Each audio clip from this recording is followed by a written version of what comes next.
Good morning everyone. नमस्कार दोस्तों, मैं राहुल मिश्रा और मैं आप सभी का एक बार फिर से स्वागत करता हूं आपके अपने इस छोटू से करंट अफेयर्स में। उम्मीद करता हूं मैं लाइव हूं और मेरी आवाज जो है वो आप सभी सुन पा रहे हैं। तारीख है 12 जुलाई और आज के इंपॉर्टेंट करंट अफेयर्स रोज सुबह की तरह आज भी हम लोग डिस्कस करने वाले हैं। ये करंट अफेयर्स रोज सुबह आपको इसी चैनल पर मिलेंगे 5 बजे। तो फिलहाल इसका इंतजार करिए, वीडियो को थोड़ा सा शेयर करते रहिए और वीडियो जितना आप शेयर करेंगे उतना ज्यादा आप मेरे लिए मदद कर पाएंगे। फिलहाल देख लेते हैं आज के हमारे हेडलाइंस क्या हैं। आज के हमारे हेडलाइंस में 11 जुलाई को मनाया गया विश्व जनसंख्या दिवस। विश्व जनसंख्या दिवस 2024 मनाया जा रहा है। फिलहाल इस दिवस की शुरुआत 1990 में यूएनडीपी द्वारा की गई थी, यूनाइटेड नेशन डेवलपमेंट फंड द्वारा, प्रोग्राम द्वारा की गई थी। और वर्तमान समय में इसकी थीम, यानी इस बार इसकी थीम है leave no one behind, count everyone. Leave no one behind, count everyone इस बार इसकी थीम रही है। भारत की जनगणना की बात करें तो 2011 की जनगणना के आंकड़े आपको जरूर याद रखने चाहिए। आज का प्रश्न आपके लिए है कि भारत की जो 10 की वृद्धि दर रही है 2011 की जनगणना के अनुसार वो कितनी थी। भारत में जनगणना जो है वो 1872 से हो रही है। 1881 से लॉर्ड रिपन के समय से ये नियमित हो रही है। 2011 में जो जनगणना हुई थी वो देश की 15वीं जनगणना थी और स्वतंत्र भारत की जो 7वीं जनगणना थी। अभी सीएचएसएल में प्रश्न पूछा गया था कि जो स्वतंत्र भारत के पहले जनगणना आयुक्त यानी सेंसस कमिश्नर थे उनका नाम क्या था, तो उनका नाम था आर.ए. गोपाला स्वामी।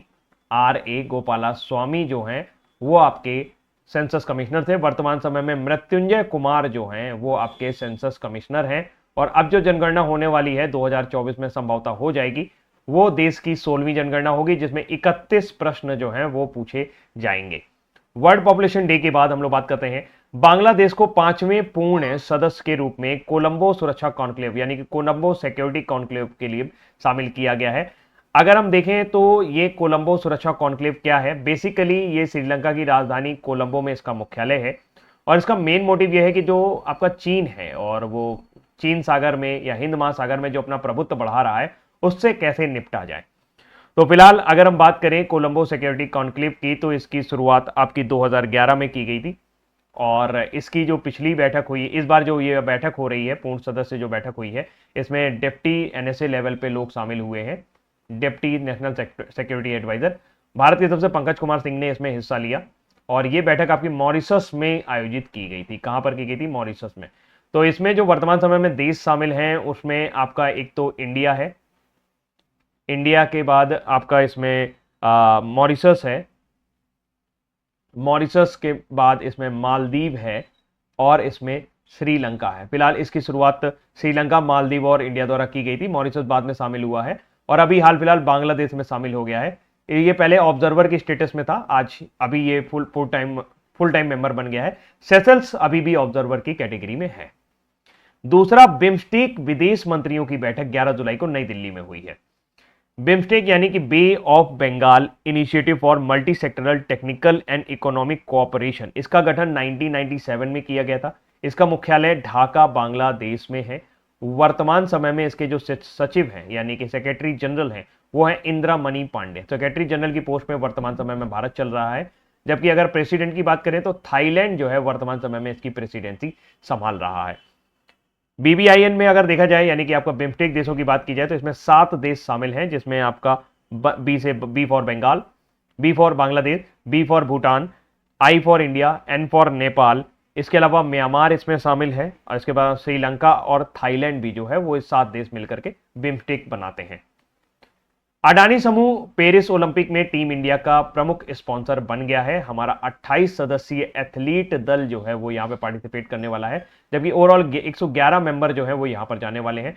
पेरिस ओलंपिक दुनिया का 33वां ग्रीष्मकालीन ओलंपिक होगा। पेरिस की अगर हम बात करें तो उन्होंने 3 बार 1900 और 1924 और फिर उसके बाद अभी हाल ही में 2024 में वो ओलंपिक की मेजबानी करने वाले हैं। तो इस तरीके से 3 ग्रीष्मकालीन ओलंपिक आपको पेरिस में देखने को मिलेंगे। फिलहाल टोक्यो ओलंपिक में भारत ने 7 पदक जीते थे। भारत 48वें स्थान पर रहा था, जिसमें से 1 गोल्ड था, 2 आपके सिल्वर थे और 4 आपके ब्रॉन्ज मेडल शामिल थे। 1 गोल्ड नीरज चोपड़ा का था।